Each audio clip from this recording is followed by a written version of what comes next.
আমাৰ চেনেললৈ আপোনাক পুনৰবাৰ স্বাগতম জনাইছোঁ। আজি আমি চিম্পুল, কণ্টিনিউৱাছ আৰু পাৰফেক্ট টেন্সৰ ভইচ চেঞ্জ কেনেকৈ কৰিব পাৰিম সেইবোৰ সহজভাৱে বুজিম। আমি ইয়াৰ আগৰ ভিডিঅ'টোত ভইচ চেঞ্জৰ বেছিক ৰুলবিলাকৰ বিষয়ে আলোচনা কৰিছোঁ। আপুনি যদি ভিডিঅ'টো চোৱা নাই, আই বাটনত গৈ ভিডিঅ'টো চাই ল'ব বুলি আশা কৰিছোঁ। আমি ইতিমধ্যে আলোচনা কৰিছোঁ যে ইংৰাজী ব্যাকৰণত ভইচ দুই প্ৰকাৰৰ, এক্টিভ ভইচ আৰু পেছিভ ভইচ। এক্টিভ ভইচত কৰ্তাই গুৰুত্ব পায় আৰু পেছিভ ভইচত কামটোই গুৰুত্ব পায়। উদাহৰণস্বৰূপে, ৰাহুল ইটছ এন এপল, ৰাহুলে এটা আপেল খায়। এইটো এক্টিভ ভইচৰ বাক্য। ইয়াত কৰ্তাটোৰ ওপৰত গুৰুত্ব দিয়া হৈছে। এন এপল ইজ ইটেন বাই ৰাহুল, ৰাহুলৰ দ্বাৰা এটা আপেল খোৱা হয়। এইটো এটা পেছিভ ভইচৰ বাক্য আৰু ইয়াত আপেল খোৱা কামটোক গুৰুত্ব দিয়া হৈছে। এতিয়া আমি চিম্পুল, কণ্টিনিউৱাছ আৰু পাৰফেক্ট টেন্সত ভইচ চেঞ্জ কেনেকৈ কৰিব পাৰি তাৰ ওপৰত আলোচনা কৰিম। চিম্পুল প্ৰেজেণ্ট, চিম্পুল পাষ্ট বা চিম্পুল ফিউচাৰ টেন্সৰ ভইচ চেঞ্জ কৰাটো আটাইতকৈ সহজ। চিম্পুল প্ৰেজেণ্ট টেন্সৰ ভইচ চেঞ্জৰ বিষয়ে এটা উদাহৰণৰ সহায়ত চাওঁ আহক। শ্বি ৰাইটছ এ লেটাৰ, তাই এখন চিঠি লিখিছে। এইটো পেছিভ ভইচত হ'ব, এ লেটাৰ ইজ ৰিটন বাই হাৰ, এখন চিঠি তাইৰ দ্বাৰা লিখা হৈছে। ইয়াত ভইচ চেঞ্জ কৰাৰ প্ৰধান নিয়ম হৈছে ইজ, এম বা আৰৰ ব্যৱহাৰ কৰা আৰু পাষ্ট পাৰ্টিচিপলৰ ব্যৱহাৰ কৰা। আমি ভইচ চেঞ্জৰ বেছিক ৰুলখিনি যোৱা ভিডিঅ'ত আলোচনা কৰিছিলোঁ। অবজেক্টটো ছাবজেক্ট কৰিব লাগে আৰু তাৰ পাছত ইজ, এম বা আৰ ব্যৱহাৰ কৰিব লাগে। তাৰ পাছত যিটো ভাৰ্ব আছিল, ভাৰ্বটো পাষ্ট পাৰ্টিচিপল কৰিব লাগে। তাৰপিছত বাই প্ৰিপজিশ্যন আৰু এক্টিভ ভইচৰ ছাবজেক্টটো পেছিভ ভইচত অবজেক্ট কৰি লিখিব লাগে। ইয়াত ছাবজেক্ট আছিল চি, ভাৰ্ব ৰাইট। চিটো থাৰ্ড পাৰ্চন ছিংগুলাৰ নাম্বাৰ হোৱাৰ বাবে ৰাইট ভাৰ্বটোৰ লগত এছ যোগ হৈছে আৰু অবজেক্ট হৈছে এ লেটাৰ। এতিয়া নিয়ম অনুসৰি প্ৰথমতে এ লেটাৰ অবজেক্টটো আমি ছাবজেক্ট কৰি ল'লোঁ। তাৰ পাছত নিয়মটো হৈছে চিম্পুল প্ৰেজেণ্ট টেন্সৰ ক্ষেত্ৰত ইজ, এম বা আৰৰ ব্যৱহাৰ কৰা। ইয়াত যিহেতু এ লেটাৰটো থাৰ্ড পাৰ্চন ছিংগুলাৰ নাম্বাৰ, গতিকে এ লেটাৰৰ লগত ইজ ব্যৱহাৰ হ'ব। তাৰ পাছত ভাৰ্ব আছিল ৰাইট। ৰাইট ভাৰ্বটোৰ পাষ্ট পাৰ্টিচিপল ফৰ্ম বা ভাৰ্ব 3 হ'ব ৰিটন। ইয়াৰ পাছত আমি বাই প্ৰিপজিশ্যন বহুৱাব লাগিব আৰু এক্টিভ ভইচৰ ছাবজেক্ট চি, যিটো পেছিভ ভইচত আমি হাৰ হিচাপে বহুৱাব লাগিব। যোৱা ভিডিঅ'টোত আমি কোনবোৰ প্ৰনাউন এক্টিভ ভইচৰ পৰা পেছিভ ভইচলৈ নিওঁতে সলনি হয় তাৰ বিষয়েও আলোচনা কৰিছোঁ। চিম্পুল প্ৰেজেণ্ট টেন্সৰ ভইচ চেঞ্জ জানিলে চিম্পুল পাষ্ট টেন্সৰ ভইচ চেঞ্জ কৰাটো আমাৰ বাবে তেনেই সহজ হৈ পৰিব। এটা উদাহৰণৰ সহায়ত আলোচনা কৰোঁ আহক। এক্টিভ ভইচৰ বাক্যটো হৈছে দে বিল্ড এ হাউচ, তেওঁলোকে এটা ঘৰ বনাইছিল। আৰু পেছিভ ভইচত এই বাক্যটো হ'ব a house was build by them, তেওঁলোকৰ দ্বাৰা এটা ঘৰ বনোৱা হৈছিল।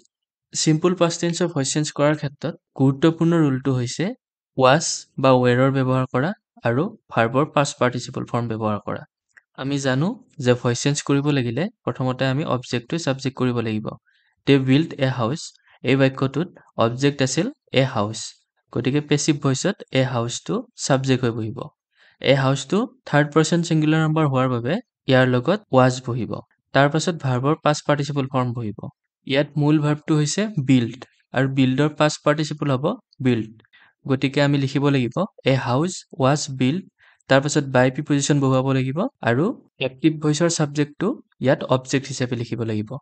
ইয়াত এক্টিভ ভইচৰ ছাবজেক্ট আছিল দে আৰু দে প্ৰনাউনটো অবজেক্ট হিচাপে বহিলে হ'ব দেম, গতিকে পেছিভ ভইচত এই বাক্যটোৰ শুদ্ধ ৰূপ হ'ব a house was build by them. Simple present আৰু চিম্পুল পাষ্ট টেন্সৰ বাক্যৰ ভইচ চেঞ্জ কৰাৰ ক্ষেত্ৰত মূল পাৰ্থক্যটো হৈছে চিম্পুল প্ৰেজেণ্টৰ ক্ষেত্ৰত আমি এম, ইজ, আৰ ব্যৱহাৰ কৰোঁ আৰু পাষ্টৰ ক্ষেত্ৰত ৱাজ বা ৱেৰ ব্যৱহাৰ কৰোঁ। বাকীখিনি নিয়ম একেই থাকিব। এইবাৰ আমি চিম্পুল ফিউচাৰ টেন্সৰ ভইচ চেঞ্জৰ বিষয়ে আলোচনা কৰিম। They will build a house, তেওঁলোকে এটা ঘৰ বনাব। এইটো এক্টিভ ভইচত এটা চিম্পুল ফিউচাৰ টেন্সৰ বাক্য।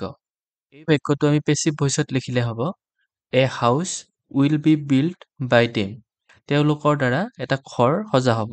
ইয়াত প্ৰধান নিয়মটো হৈছে উইল বা শেল বি আৰু ভাৰ্বৰ পাষ্ট পাৰ্টিচিপল ফৰ্ম ব্যৱহাৰ কৰা। ইয়াত এক্টিভ ভইচৰ বাক্যটোত ছাবজেক্ট দে, ভাৰ্ব বিল্ড আৰু অবজেক্ট হৈছে এ হাউচ। এই বাক্যটো পেছিভ ভইচলৈ নিওঁতে আমি ভইচ চেঞ্জৰ নিয়ম অনুসৰি অবজেক্টটো ছাবজেক্ট কৰিম। ইয়াত অবজেক্ট আছিল এ হাউচ আৰু ইয়াত ছাবজেক্ট হিচাপে এ হাউচটো লিখিম। এ হাউচৰ লগত উইল বহিব, তাৰ পাছত বি বহিব, বিল্ড ভাৰ্বটোৰ পাষ্ট পাৰ্টিচিপল হ'ব বিল্ড, তাৰ পাছত বাই প্ৰিপজিশ্যন আৰু এক্টিভ ভইচত ছাবজেক্ট হিচাপে থকা দে প্ৰনাউনটো পেছিভ ভইচত দেম হিচাপে বহিব। এতিয়া শুদ্ধ বাক্যটো হ'ব a house will be build by them. Simple tense of voice change ক্ষেত্ৰত আমি সাধাৰণতে be verb আৰু verb past participle form ব্যৱহাৰ কৰিব লাগে। আশা কৰিছো আপোনালোকে simple present, simple past আৰু simple future tense of voice change নিয়ম কেইটাৰ বিষয়ে ভালদৰে বুজি পালে। ইয়াৰ পাছত আমি continuous tense of voice change কেনেকৈ কৰো তাৰ বিষয়ে আলোচনা কৰো আহক। প্ৰথমতে আমি present continuous tense বিষয়ে আলোচনা কৰিম। এটা বাক্যৰ সহায়ত আলোচনা কৰো আহক। She is reading a book. এইটো এটা এক্টিভ ভইচৰ বাক্য। ইয়াৰ অৰ্থ হৈছে তাই এখন কিতাপ পঢ়ি আছে। এই বাক্যটো পেছিভ ভইচলৈ নিলে আমি লিখিব লাগিব a book is being read by her. তাইৰ দ্বাৰা এখন কিতাপ পঢ়ি থকা হৈছে। প্ৰেজেন্ট কন্টিনিউয়াছ টেন্সৰ বাক্য এটা এক্টিভ ভইচৰ পৰা পেছিভ ভইচলৈ নিবলৈ প্ৰধানকৈ গুৰুত্ব দিবলগীয়া দিশটো হৈছে am is are ব্যৱহাৰ, তাৰ পাছত being আৰু verb 3 বা past participleৰ verb ব্যৱহাৰ কৰা। She is reading a book এইটো এটা প্ৰেজেন্ট কন্টিনিউয়াছ টেন্সৰ বাক্য।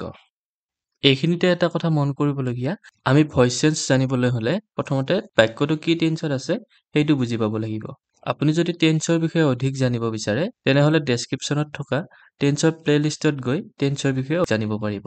এই বাক্যটোত is আৰু মূল ভাৰ্বৰ লগত ing থকাৰ বাবে আমি প্ৰেজেন্ট কন্টিনিউয়াছত আছে বুলি গম পালো। এতিয়া এই বাক্যটো আমি পেছিভ ভইচলৈ নিবলৈ ভইচ চেঞ্জৰ সাধাৰণ নিয়ম অনুসৰি অবজেক্টটো সাবজেক্ট কৰিব লাগিব।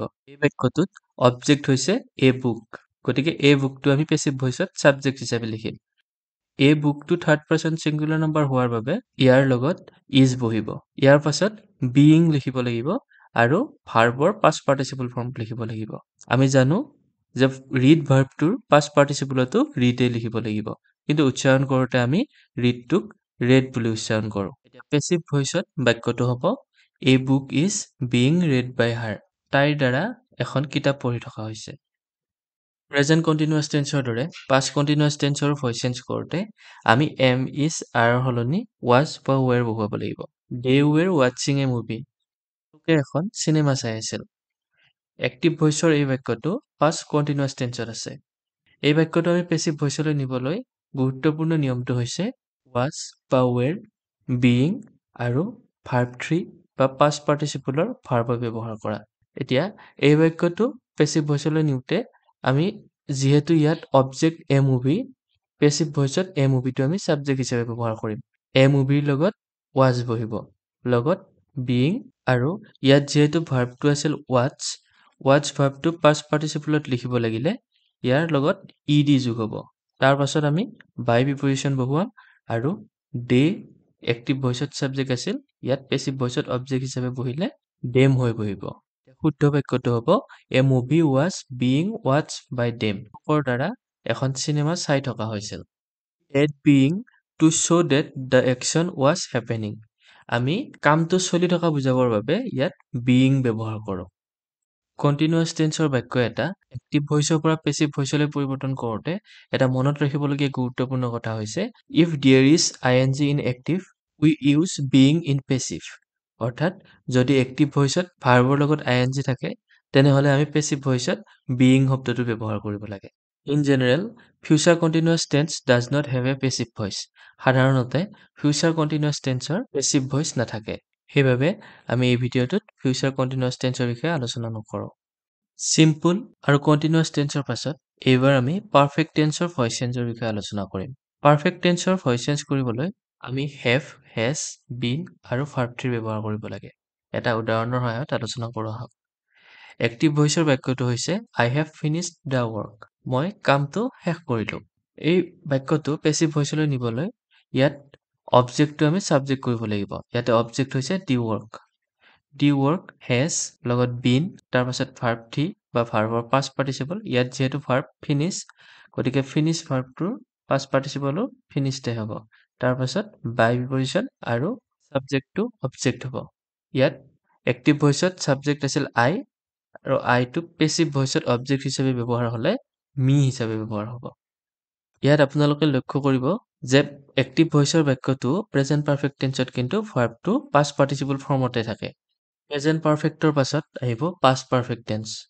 পাষ্ট পাৰফেক্ট টেন্সৰ ভইচ চেঞ্জ কৰাৰ ক্ষেত্ৰত আমি প্ৰেজেন্ট পাৰফেক্ট টেন্সত যেনেকে have বা hasৰ ব্যৱহাৰ কৰিছিলো, পাষ্ট পাৰফেক্ট টেন্সত hadৰ ব্যৱহাৰ হ'ব। বাকিখিনি কিন্তু একে থাকিব। এটা বাক্য চাওঁ আহক। এক্টিভ ভইচত বাক্যটো হৈছে they had completed the task. এই বাক্যটোত সাবজেক্ট হৈছে দে, ভাৰ্ব হৈছে কমপ্লিট আৰু অবজেক্ট হৈছে দ্য টাস্ক। এতিয়া এই বাক্যটো আমি পেছিভ ভইচত লিখিব লাগিলে ভইচ চেঞ্জৰ প্ৰথম ৰুলটো আছিল অবজেক্টটো পেছিভ ভইচত সাবজেক্ট কৰিব লাগিব। এতিয়া অবজেক্ট আছিল দি টাস্ক, গতিকে ইয়াতে পেছিভ ভইচত দি টাস্ক, তাৰ পাছত বহুৱাব লাগিব হেড, তাৰ পাছত লাগিব বিন, তাৰ পাছত ভাৰ্বৰ পাষ্ট পাৰ্টিচিপল। ইয়াতে কমপ্লিট ভাৰ্বটো পাষ্ট পাৰ্টিচিপলে হৈ আছিল, যেহেতু বাক্যটো পাষ্ট পাৰফেক্ট টেন্সত আছে, গতিকে আমি কমপ্লিটেড লিখিব লাগিব। ইয়াৰ পাছত বাই প্ৰিপজিচন আৰু সাবজেক্ট দে আছিল, গতিকে সাবজেক্টটো পেছিভ ভইচত অবজেক্ট হিচাপে ব্যৱহাৰ কৰিলে আমি দেম লিখিব লাগিব। এতিয়া এই বাক্যটোৰ পেছিভ ভইচত শুদ্ধ ৰূপটো হ'ব the task had been completed by them. Future perfect টেন্সৰ বাক্য এটাৰ ভইচ চেঞ্জ কৰিব লাগিলে আমি জানিবলগীয়া নিয়মটো হৈছে উইল বা শেল হেভৰ ব্যৱহাৰ লগত বিন আৰু ভাৰ্ব অফ পাষ্ট পাৰ্টিচিপল। এতিয়া বাক্য এটাৰ সৈতে আমি ভালদৰে বুজি লওঁ আহক।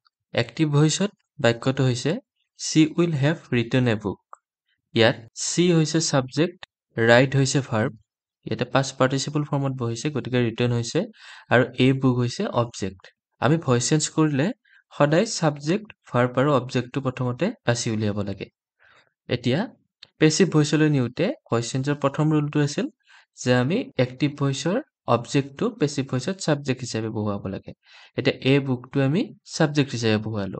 এই বুকৰ লগত উইল হেভ বহিব, তাৰ পাছত বিন, তাৰ পাছত পাষ্ট পাৰ্টিচিপল।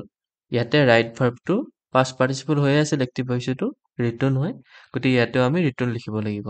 আৰু শেষত বাই প্ৰিপজিচন বহুৱাই সাবজেক্টটো আমি অবজেক্ট হিচাপে লিখিব লাগিব। এক্টিভ ভইচত সাবজেক্ট সি আছিল, গতিকে সিটো অবজেক্ট হিচাপে লিখিলে হাৰ লিখিব লাগিব। ভইচ চেঞ্জ কৰোঁতে কেইটামান গুৰুত্বপূৰ্ণ কথা আপোনালোকে মন দিব লাগিব। If you see have, had or will have, then add been before verb 3।